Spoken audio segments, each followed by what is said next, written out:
Glad you could join us today on Earthfile. Welcome to the program. I'm Ayola Kasim.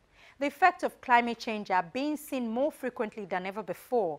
Although efforts are being made to address the issue, the reality of the matter is that the damage is already being done and the agricultural sector is experiencing the full wrath of climate change.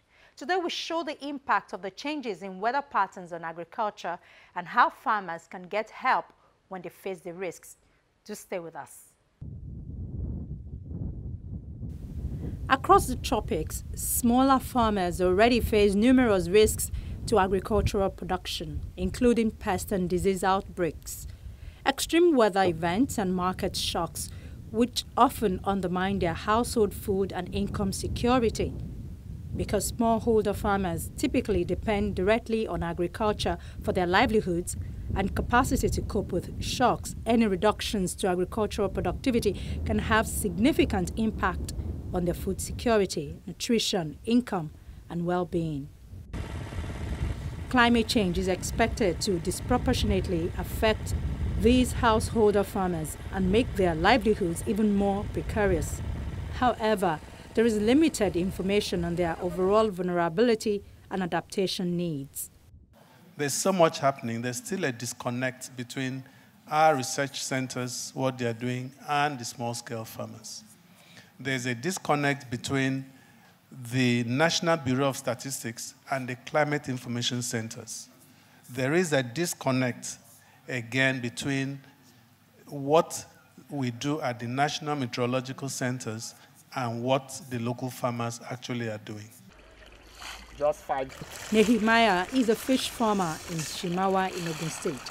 He's one of many who have heeded the advice that there is a gain in agriculture.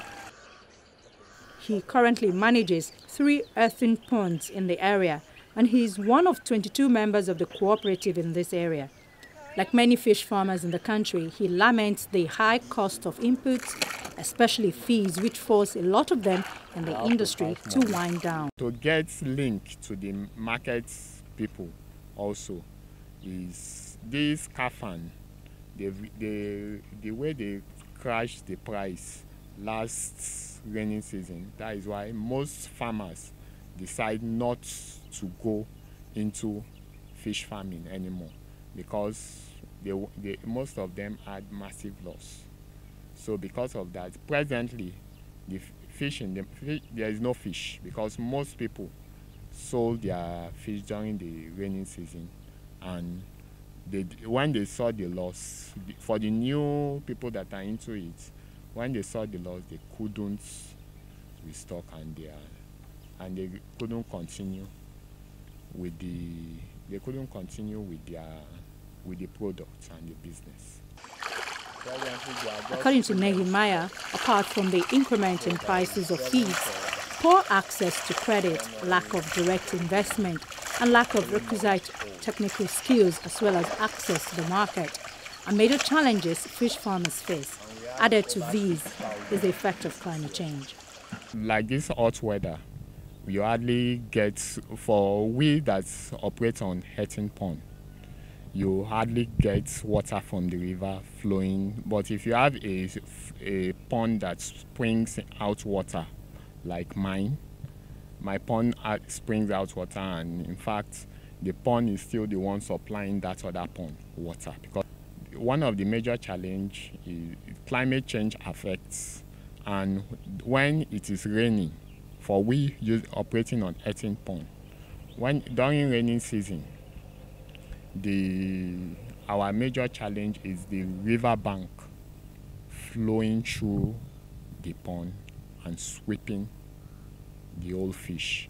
If your pond is not well secured during the rainy season, it's better you are always on ground, because when the heavy downpour comes up and the river bank bounces back, your fish is at risk. Farmers like Nehemiah have no protection against the impact of climate change, as well as the risk associated with their profession. This is mainly because of the size of their farms and the lack of knowledge that persists in the industry about adequate protections available.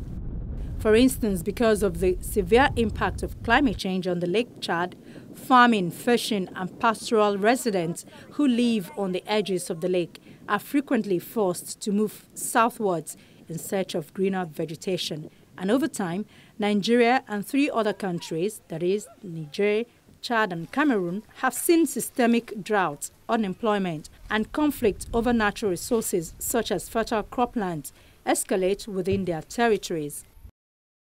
From 1960, reports indicate that Lake Chad's surface area has dramatically reduced by 90% from 25,000 square kilometers to about 1,500 square kilometers due to increasing temperatures from global warming.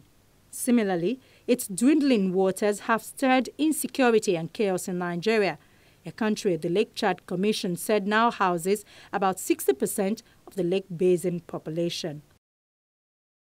The Commission's report also indicated that these communities of people comprising cattle herders have continued to move southwards from Kano and Maiduguri, which are their initial entry points, into Kogi, Benue, Ekiti and Enugu State, looking for more fertile soil to farm and pasture on.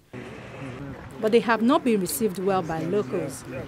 Further away from Boko Haram terrorists, the pastoral communities in particular have continued to attract conflict over pasture land along local communities they pass through.